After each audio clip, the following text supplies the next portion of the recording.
Hey guys, तो आज की इस वीडियो में हम बात करने वाले हैं फर्स्ट लॉ ऑफ थर्मोडायनामिक्स की लिमिटेशन की।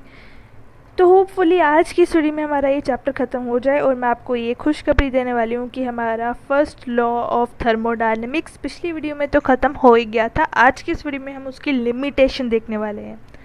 तो अभी तक जितने भी पार्ट्स हमने देखे, आई थिंक ये पार्ट नंबर 15 है, जितने भी पार्ट्स, पार्ट नंबर 16 होगा ये, जितने भी पार्ट्स हमने देखे सब पार्ट्स में हम फर्स्ट लॉ ऑफ थर्मोडायनामिक्स की ही बात कर रहे थे। फर्स्ट लॉ ऑफ थर्मोडायनामिक्स के अंडर ही थे वो सारे पार्ट्स।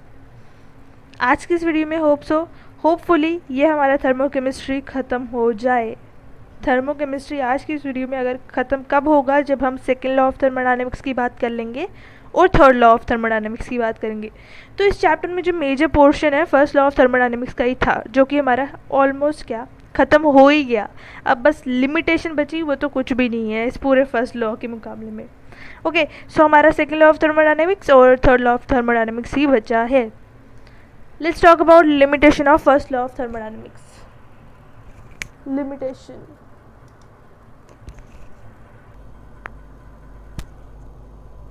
तो अगर आपको याद हो कि हमने जब थर्मोडायनामिक्स का पहला law, law of conservation of mass की स्टेटमेंट देखी थी, फर्स्ट लॉ ऑफ थर्मोडायनामिक्स की स्टेटमेंट देखी थी, तो हमने स्टेटमेंट में क्या देखा था? स्टेटमेंट बोलती थी that energy can neither be created nor be destroyed. Energy can neither be created nor be destroyed. It can only be transferred, it can only be converted from one form to another. ठीक है, energy एक form से दूसरे form में convert हो सकती है, ना ही हम इसे बना सकते हैं, ना ही क्रिएट कर सकते हैं, ना ही डिस्ट्रॉय कर सकते हैं। ये स्टेटमेंट थी फर्स्ट लॉ ऑफ थर्मोडायनामिक्स की, law of conservation of mass की। ये तो बता दिया कि एनर्जी कन्वर्ट होती है एक फॉर्म से दूसरे फॉर्म में, मगर क्या हमें फर्स्ट लॉ ऑफ थर्मोडायनामिक्स ने ये बताया कि कौन सी एनर्जी किस फॉर्म में कन्वर्ट होगी? नहीं। तो उसका यही लिमिटेशन है कि first law of thermodynamics is a direction, the statement of first law of thermodynamics is a directionless statement. हमें कोई डायरेक्शन नहीं बताई, so it is directionless statement. Simple. तो ये रहा हमारा लिमिटेशन। तो फर्स्ट लॉ ऑफ थर्मोडायनामिक्स की बात तो हमने प्रीवियस वीडियो में ख़त्म कर ही ली थी। पिछली वीडियो में हमने फर्स्ट लॉ ऑफ थर्मोडायनामिक्स की बात खत्म की थी। आज की इस वीडियो में हम बात करेंगे finally, excited, yes, second law of thermodynamics की। सेकेंड लॉ ऑफ थर्मोडायनामिक्स कुछ भी नहीं है, ये बहुत इजी है। Second law of thermodynamics,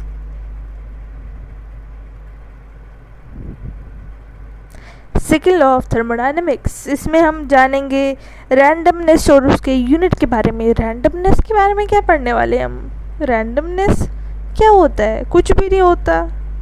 randomness को क्यों इतनी इम्पोर्टेंस दे रहे हैं? अगर इतना ही इजी लग रहा है तो बताओ रैंडमनेस होता क्या है? रैंडमनेस मतलब कि बिखरा हुआ। अब इस चीज़ को ना मैं थोड़ा फिलोसफिकल वे में लेना चाहती हूँ, थोड़ा रियलिटी में लाना चाहती हूँ। इस चीज़ को मैं हमारी रियल लाइफ से कंपेयर करना चाहती हूँ। देखो, हम अपने रूम को कब अच्छा साफ़ सुथरा रखते हैं? हमें अपने रूम को क्यों अच्छे से सेट करना होता है? अपने प्रॉपर बुक्स को अलग रखना है, बैग को प्रॉपर सेट करना है, बॉटल यहाँ रखनी है, टेबल यहाँ पे है, कंघा साइड पे, कॉम को सेट करके कहीं अच्छी प्लेस पे प्रॉपर कहीं जगह पे रखना है, कहीं पे भी कोई भी चीज़ फैला नहीं देनी, फ़ोन को एक जगह पे रखना है। तो ये सब क्या हो रहा है? हम ऐसा क्यों कर रहे हैं? क्यों ये इम्पोर्टेंट है? हम ये सब लोगों को दिखाने के लिए तो कर रहे हैं एक्चुअली में, कि अगर कोई हमारे घर में आए तो उसे पता चले कि हमने कितने प्रॉपर वे में रखा है। हम अपनी खुशी से नहीं कर रहे। अगर हम अपनी खुशी देखें, एक लेज़ी बच्चे की खुशी देखें, तो वो तो अपने कमरे में सारी चीज़ें फैला ही दे ना, रैंडमनेस कर दे, हर जगह चीज़ें फैला दे। मतलब हम जब नेचुरल, हमारे घर में जब कोई भी नहीं होता, हम अकेले होते, तो कोई चीज़ हम क्या प्रॉपर तरीके से रखते हैं एक जगह? नहीं। क्या पता आप रखते हो, मैं ये नहीं कह रही हर कोई ऐसे ही करता, बट बात समझाने के लिए मेरे को ऐसा कंसेप्ट क्रिएट करना पड़ रहा है, सो प्लीज़ कोऑपरेट। तो जब कोई भी नहीं होता है घर में, तो हम खलात डाल देते हैं अपने कमरे में, कोई भी चीज़ ढंग से नहीं रखते, रैंडमनेस बढ़ जाती है।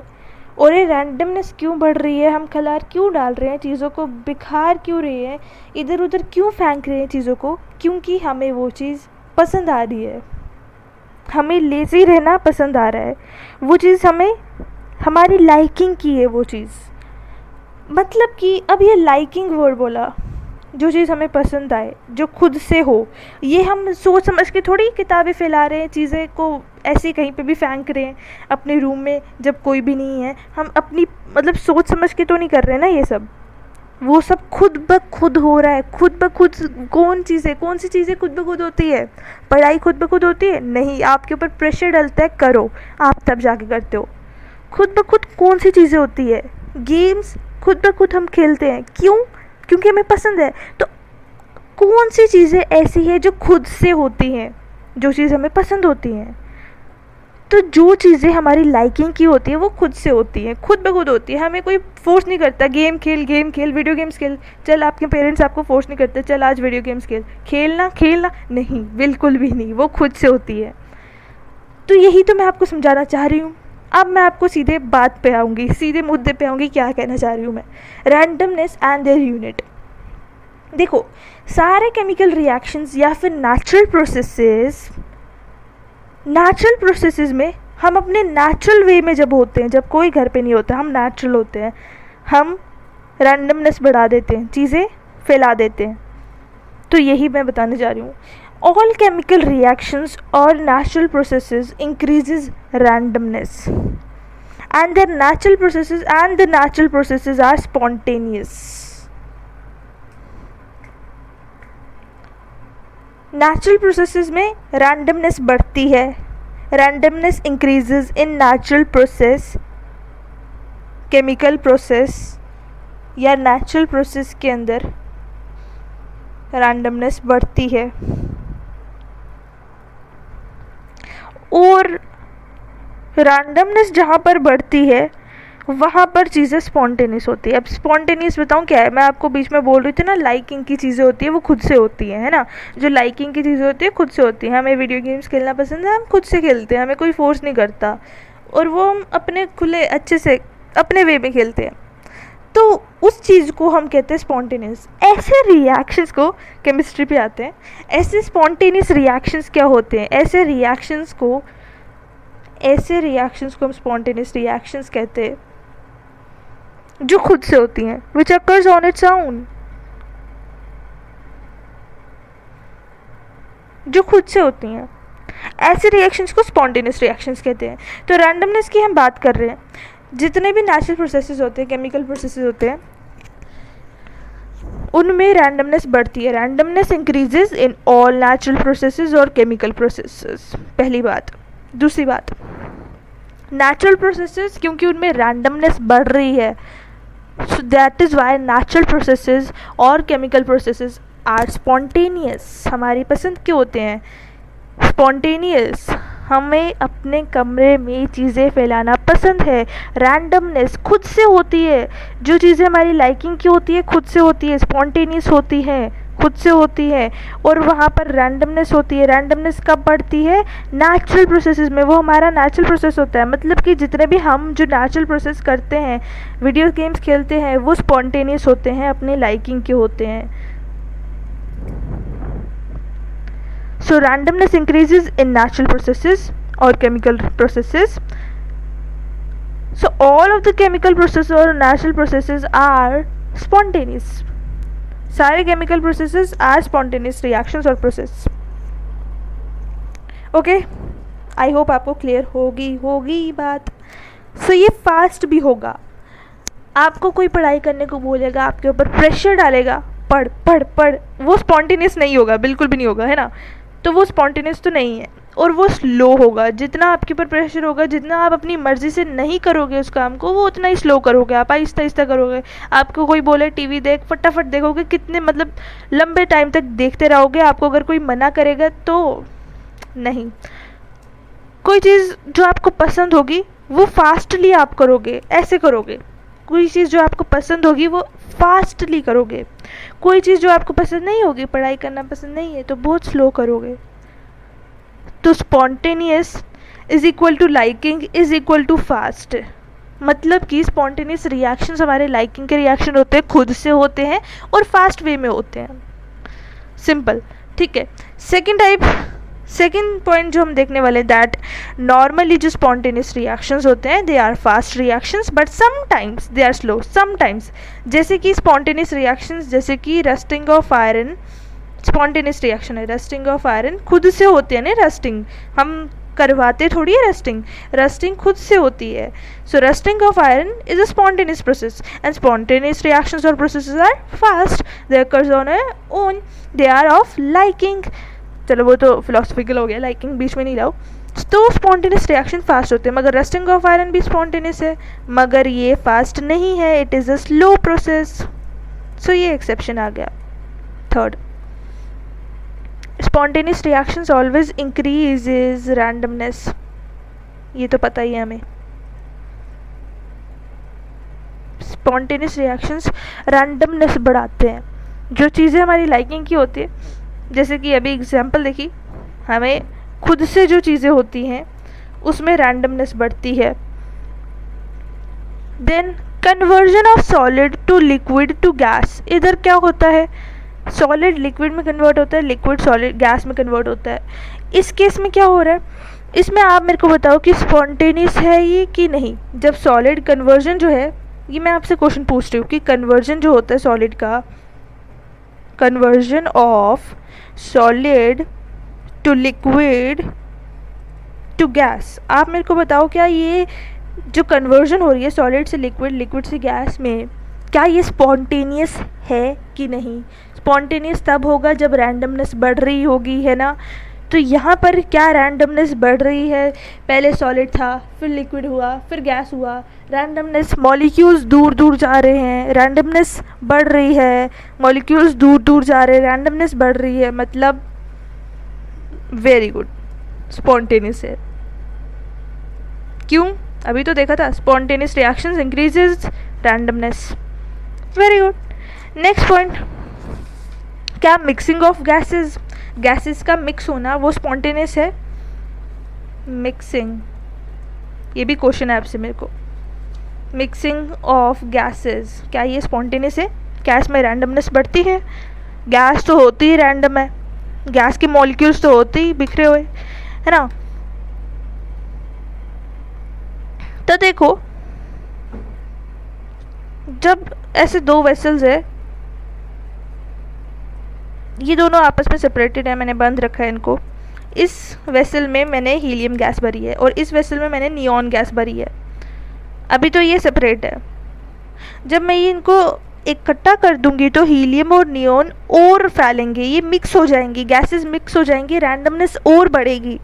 मिक्सिंग करने से और भी ज़्यादा इनके बीच में गैप आएगा, और भी ज़्यादा ये फैलेंगे, रैंडमनेस बढ़ेगी, क्योंकि ये अपने आप होता है, हम करवाते नहीं है। दो गैसेस को एक साथ रख दोगे तो वो खुद ब खुद मिक्स हो रही है, स्पॉन्टेनियस है, उनमें रैंडमनेस बढ़ती है, सो वो स्पॉन्टेनियस है। Mixing of gases are also spontaneous reactions. Okay, gases जैसे कि एग्जांपल देखो, गैसेस लीक कर जाती हैं तो वो खुद ब खुद करती हैं, खुद से लीक करती हैं। सिलेंडर से जब गैसेस लीक होती है खुद से होती हैं, so they are spontaneous. So gases के केस में spontaneous reactions.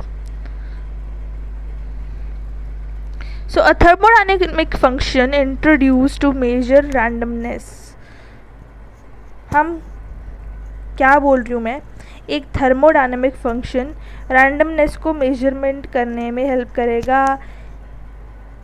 Entropy, entropy is a thermodynamic function जिसकी हम बात करने वाले हैं। Entropy, it is denoted by delta S. It is a thermodynamic function which depends on randomness.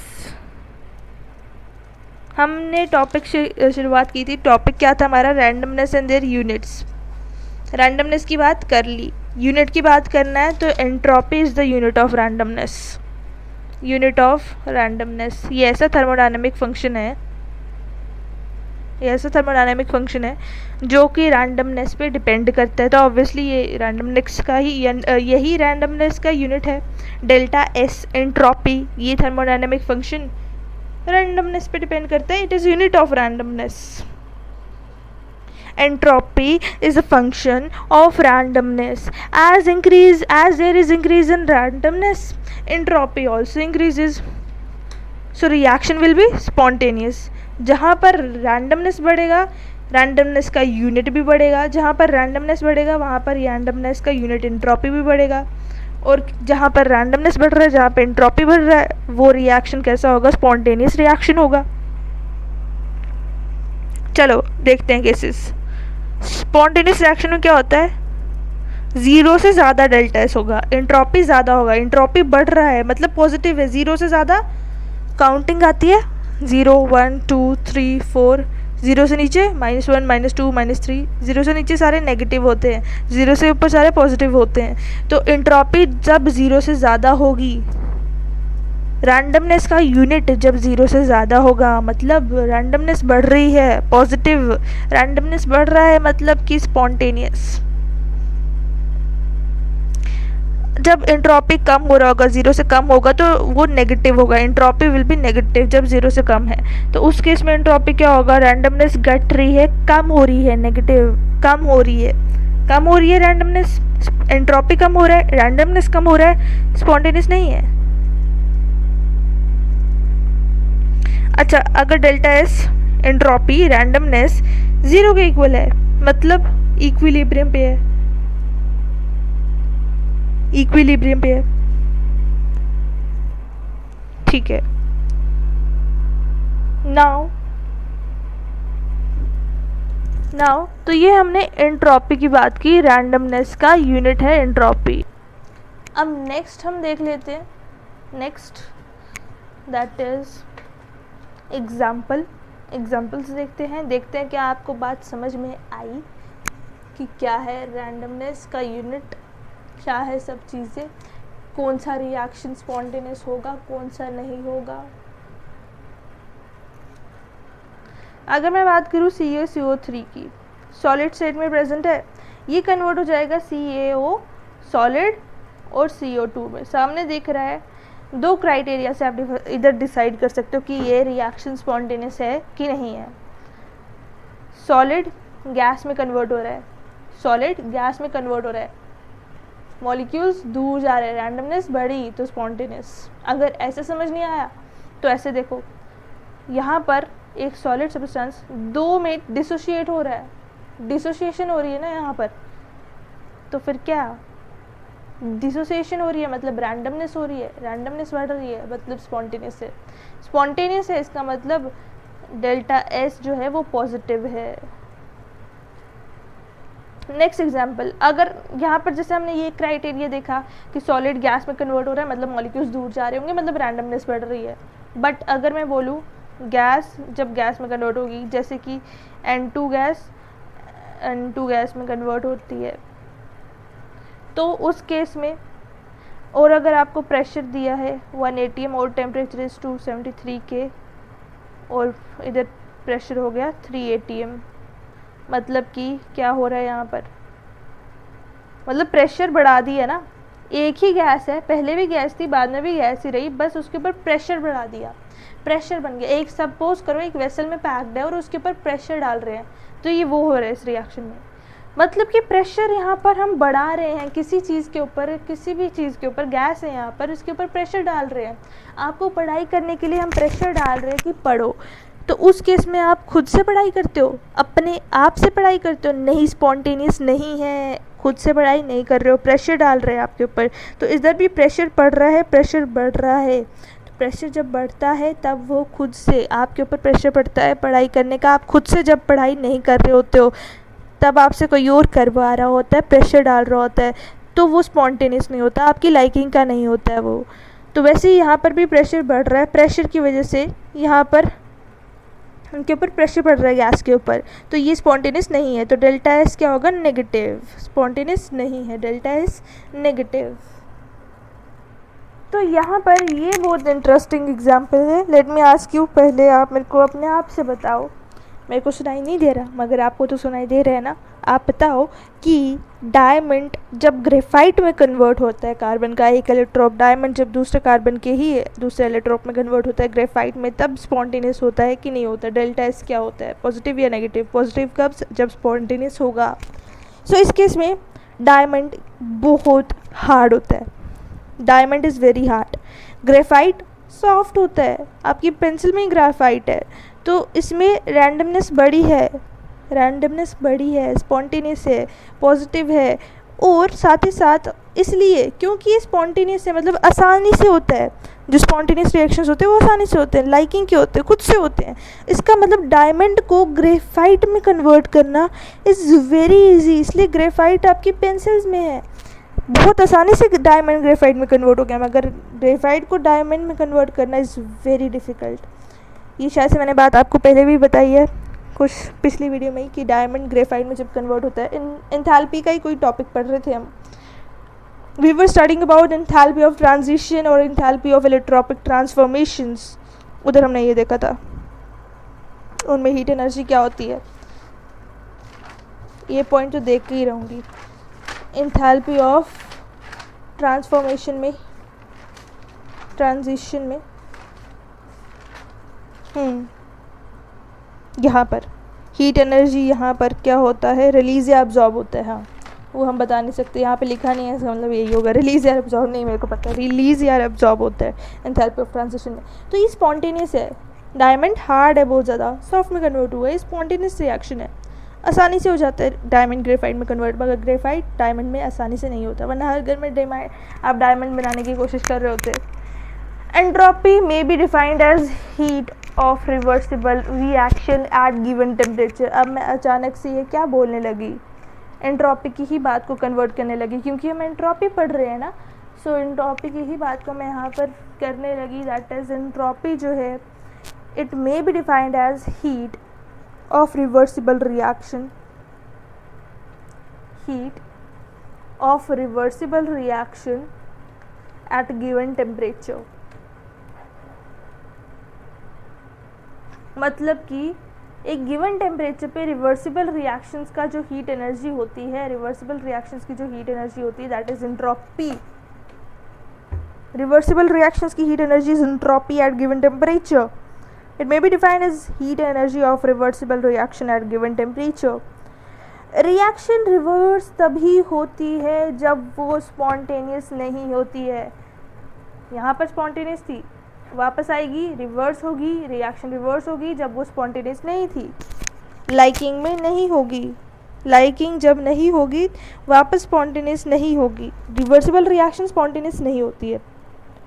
Reversible reactions are non spontaneous. कोई वापस क्यों आएगा, जब वो चीज़ उसको पसंद नहीं आई होगी वो वापस आ जाएगा। Reversible reactions are spontaneous, irreversible reactions are spontaneous.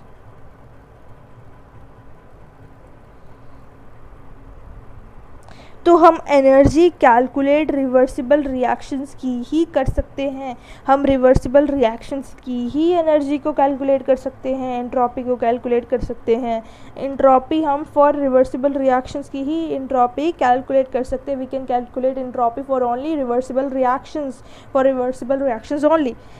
Delta is equal to delta H upon T. Heat energy एक तरीके की हमारी heat energy is a type of enthalpy is a type of heat energy है ना। तो delta H को मैं ऐसे भी लिख सकती हूँ, डेल्टा एच, यहाँ से डेल्टा एच हमें पता चल गया क्या है, T dot delta H, temperature into entropy. अब डेल्टा एस फ्यूजन के लिए फ्यूजन वाले रिएक्शंस के लिए डेल्टा एस क्या है, delta H of fusion reaction upon temperature. Fusion के वक्त क्या होता है, मेल्ट होता है, सॉलिड लिक्विड में मेल्ट होता है, तो टेम्परेचर एट मेल्टिंग पॉइंट होगा।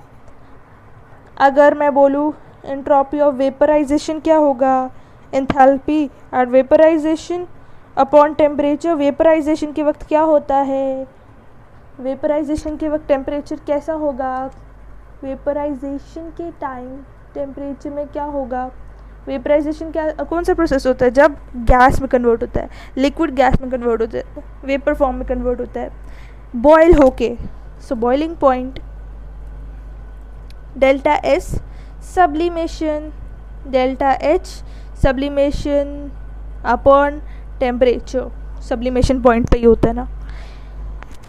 सो अब हाँ, बहुत important point, unit of enthalpy. Enthalpy का डेल्टा एच याद रखना, यूनिट ऑफ एंट्रोपी वैसे मेरे को आपको बताना चाहिए, मगर मैं आपको जानबूझ के इंथैल्पी और एंट्रोपी का दोनों का एक साथ बताऊंगी, क्योंकि इंथैल्पी का तो हमें पता है किलो जूल पर मोल होता है, किलो जूल पर मोल।